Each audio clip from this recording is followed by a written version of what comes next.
one issue in nationalism, of course, was that people, the leadership, begin to speak of the nation and not of the tribe. They began to play down the fact that what the Europeans had stressed, the Africans were tribes. They were basically dealing with tribesmen. And it was useful because it was a strategy of divide and rule. After the Second World War especially, there was a new emphasis on we, the people, the Africans, the Kenyans, the Ghanaians, and so on. Much less a reduction of the discourse of the tribe, at least at the public level, at the collective level. And that's important because we have this in this country also.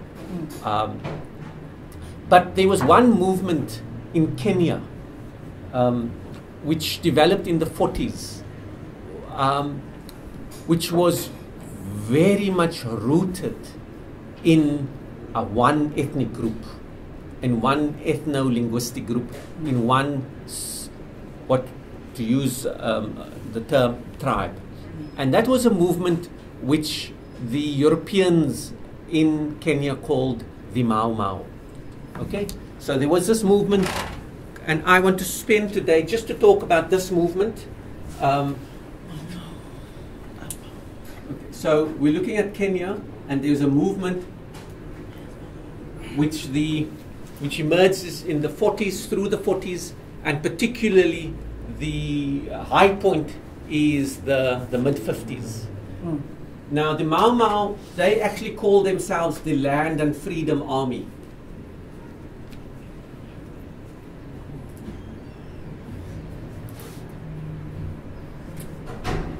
And this movement emerged amongst one grouping called the Kikuyu. Kikuyu. So the Mau Mau was never the nationalist movement that encompassed all the groupings.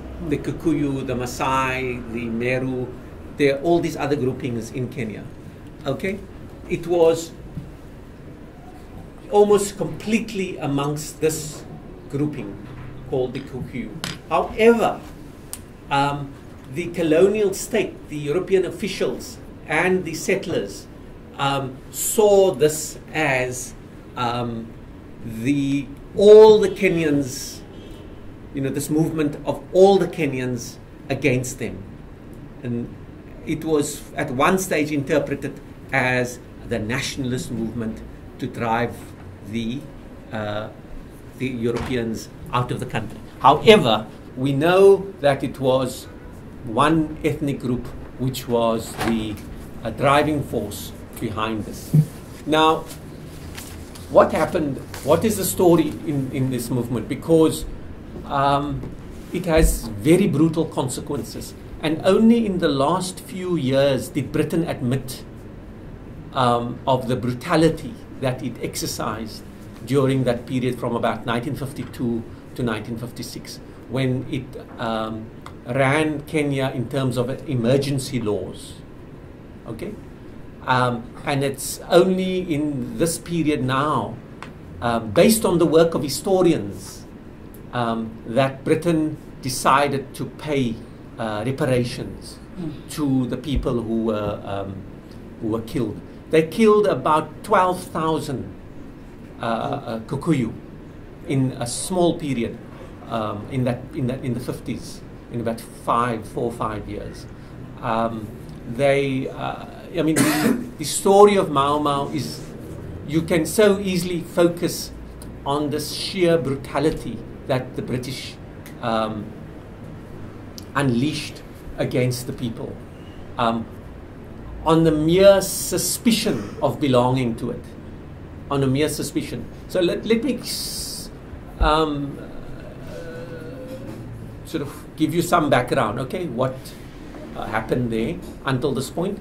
In 1960, Kenya becomes independent, but the Mau Mau is really not the major force in it. There are other forces. So here we have an interesting case where you have such an event, but such an event that happens and that unfolds over a long period, it coincides with this moment of decolonization, but it's really a very narrowly focused movement. The Mau Mau was very narrowly focused amongst one grouping around one issue, which was land. They were mainly squatters, people who had been pushed off their land by the British settlers, and made a simple demand: we want our land back. So the demands weren't really about independence. And so the movement for national independence was a movement led by a man called Jomo Kenyatta, who was from the Kenyan African National Union. Yeah. Okay. So, sorry, I must read my notes. So I can't see all of you very clearly. So, Kenya was named by the British in 1920. They begin to settle British settlers in large numbers from around 1903.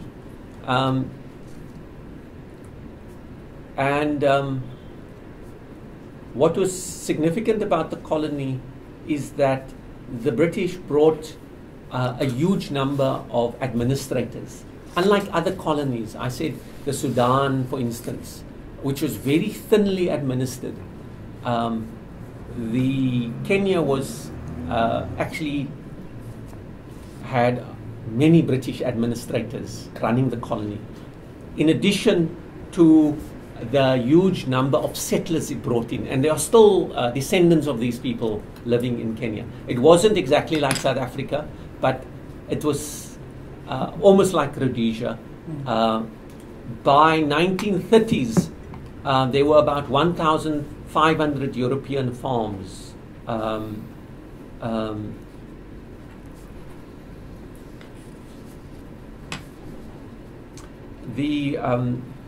So it was a settler colonial state at the time. And a struggle developed between the settlers, the state, and the black indigenous population. The settlers wanted more autonomy. They wanted more freedom to take up more land. The state wanted some controls. And of course, the indigenous population were being pushed off the land. And the settlers organized themselves into associations to pressurize the state.